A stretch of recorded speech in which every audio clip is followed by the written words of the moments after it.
नाम से पता चल रहा है किसी कार्य का होना।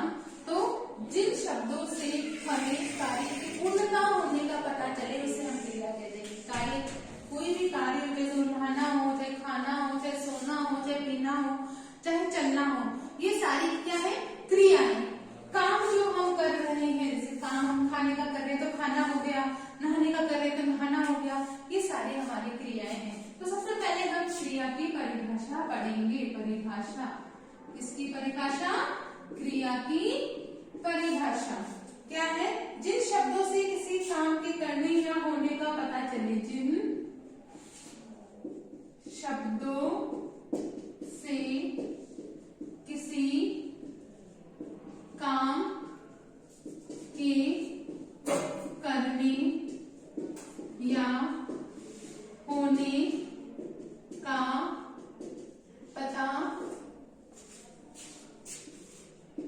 चले उन्हें उसे क्रिया कहते हैं। चले उसे क्रिया कहते हैं। जैसे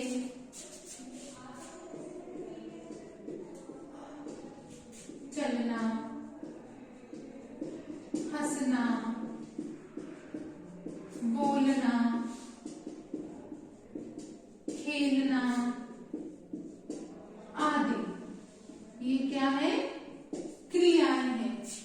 तो वाक्य में प्रयोग के माध्यम से एक बार इसको समझ लो आप लोग। जैसे बारिश हो रही है, बारिश हो रही है, तो ये जो हो रही है, जो वाक्य है ना, ये क्या हो गया? हमारा क्रिया का कार्य कर देगा। क्या हो गई? ये हमारी क्रिया हो गई। हो रही है, जो ये पूरा वाक्य है हमारा, ये क्रिया हो गई। बारिश क्या हो गई? हमारा कर्ता के रूप में कार्य कर रही है। समझे ना?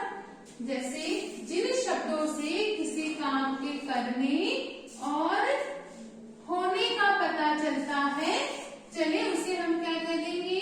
क्रिया। क्रियाएं जैसे चलना, हंसना, बोलना, खेलना, करना, नहाना, खाना, सोना आदि, जितने भी कार्य हम कर रहे हैं वो सब किसमें आते हैं?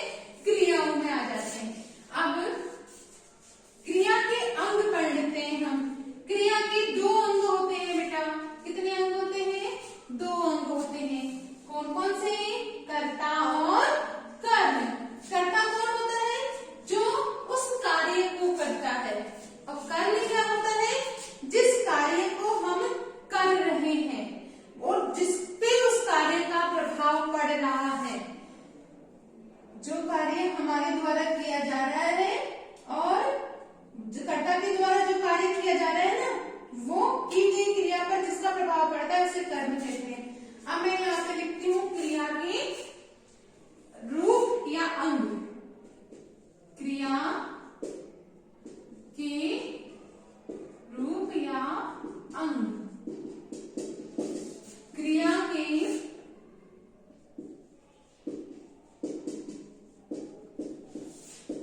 दो अंग होते हैं।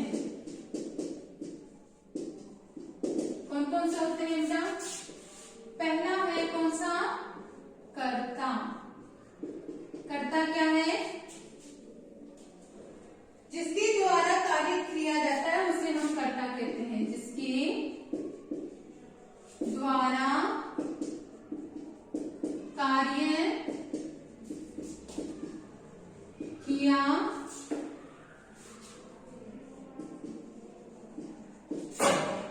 जाता है उसे क्या कह देंगे हम? कर्ता कहते हैं। जैसे उदाहरण के साथ समझते जाते हैं। जैसे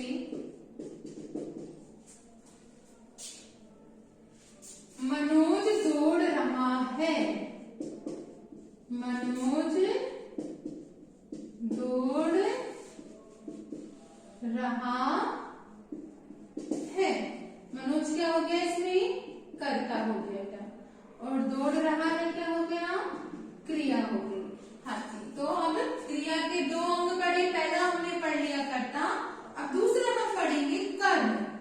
कर्म क्या होता है वो देखो आप, कर्म क्या है, जिस वस्तु पर कर्ता द्वारा, जिस वस्तु पर कर्ता द्वारा की गई क्रिया का प्रभाव पड़ता है, उसे क्या कहेंगे हम, कर्म कहते हैं। कर्म कहते हैं।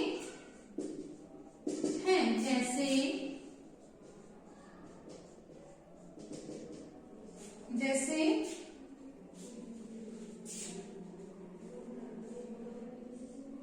बच्चे ने मिठाई खाई, बच्चे ने मिठाई खाई। अब बच्चा तो क्या हो गया, कर्ता, मिठाई क्या हो गई, कर्म, और खाई क्या हो गई, क्रिया। खाना क्या हो गया, क्रिया। अब क्रिया की परिभाषा हमने पढ़ी। क्रिया किसे कहेंगे हम, कि जिसके द्वारा किसी भी कार्य को हम कर रहे हैं, मतलब किसी कार्य को हमने किया, उसे हम क्या कह देंगे, क्रिया। किसी काम के होने का जिनसे हमें पता चल जाता है कि हमने खाने का काम किया, सोने का काम किया, नहाने का काम किया, जिनसे हमें किसी कार्य के करने का या होने का पता चले, उसे हम क्रिया कह देंगे। क्रिया की डेफिनेशन हमने देखी। क्रिया के अंग हमने जो पढ़े कौन कौन से, कर्ता, पहला कर्ता और दूसरा कर्म।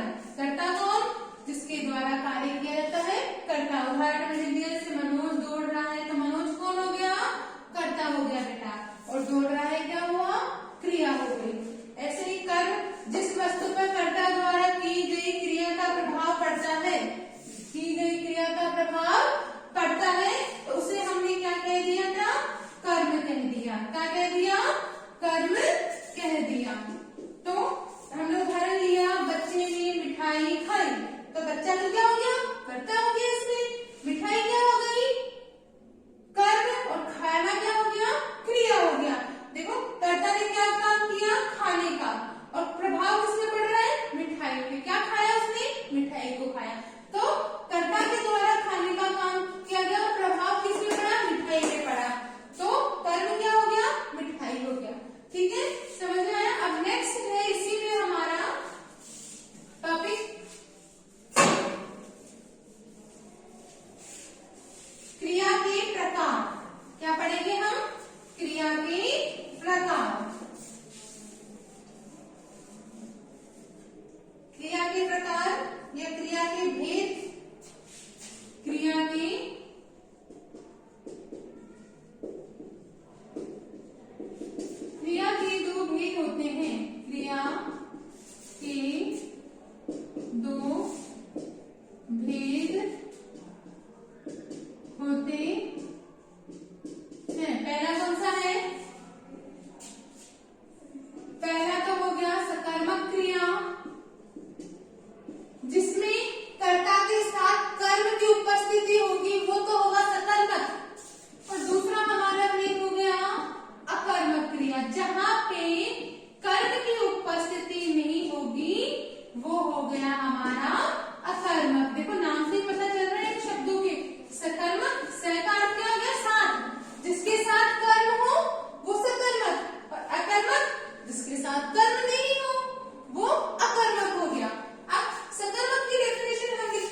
क्रिया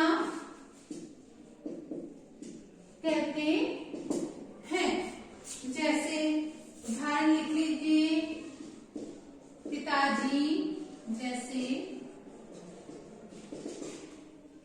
पिताजी ने चाय, या पिताजी चाय पी रहे हैं, या पिताजी चाय पी रहे हैं।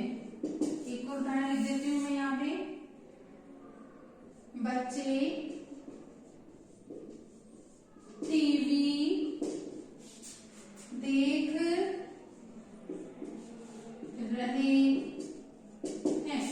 देखो वाक्य में यदि कर्ता के साथ कर्म का भी प्रयोग किया जाता है। देखो कर्ता कौन? पिताजी। हमने वाक्य लिया पिताजी, कर्म क्या है उनका? चाय। क्या है? चाय। और क्रिया क्या हो गई? पी रहे हैं। ये तो क्या हो गए? कर्ता। ये क्या हो गए? कर्म। और ये क्या हो गए? क्रिया। ठीक है बेटा, ऐसे बच्चे तो क्या है? कर्ता। टीवी क्या हो गई? कर्म। और देखना क्या हो गया? क्रिया। समझ में आया आपको कि जिन वाक्यों में कर्ता और क्रिया के साथ कर्म की उपस्थिति होगी उन्हें हम सकर्मक वाक्य, सकर्मक क्रिया वाले वाक्य कहेंगे। ठीक है बेटा, अब हम पढ़ेंगे अकर्मक क्रिया की डेफिनेशन। कौन सी क्रिया की डेफिनेशन पढ़ेंगे? अकर्मक। सकर्मक की समझ ही गए ना, कर्म के साथ रहने वाली, जिसमें कर्म का प्रयोग होगा वो सकर्मक, और जिसमें कर्म का प्रयोग नहीं होगा वो अकर्मक। अकर्मक क्रिया की परिभाषा अब हम पढ़ेंगे। अकर्मक क्रिया क्या होगी? वाक्य में यदि क्रिया का प्रयोग, वाक्य में यदि क्रिया का प्रयोग, क्रिया का प्रयोग बिना कर्म के, बिना कर्म के किया जाए,